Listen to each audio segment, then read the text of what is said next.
Hi, this is Stephanie Lotvin of Tellybean Knits, and today I'm going to show you how to work the lifted increase.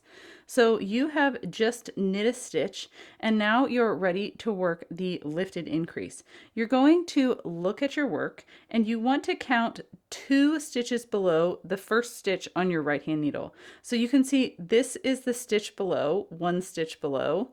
It makes a loop just below the stitch that is currently on your needles.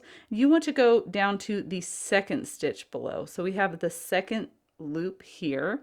This is our second stitch below. And you're going to take your left hand needle and insert it into the left leg of that stitch from back to front to lift that stitch onto the left hand needle. And now you're just going to knit through the back loop of that stitch.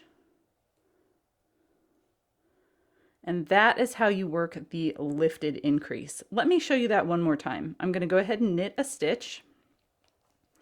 And now I need to find the left leg 2 stitches below the stitch on my right hand needle. So I have 1 stitch on my right hand needle. Here's 1 stitch below and 2 stitches below. If you're having any trouble finding it, I suggest, do you see how I'm pinching the knitting a little farther down in the row of stitches I'm working with? If I pull up on with my right hand and down where I'm pinching, it spreads those loops out so they're a little easier to see. I'm using bulky weight yarn here, so you can see that as clearly as possible, but I know that you are working with a different weight yarn, and so you might not see them as clearly. So I do suggest sort of stretching those stitches out. So we're counting down 1 stitch below and then 2 stitches below, and we're going to use our left hand needle to go into the left leg 2 stitches below from back to front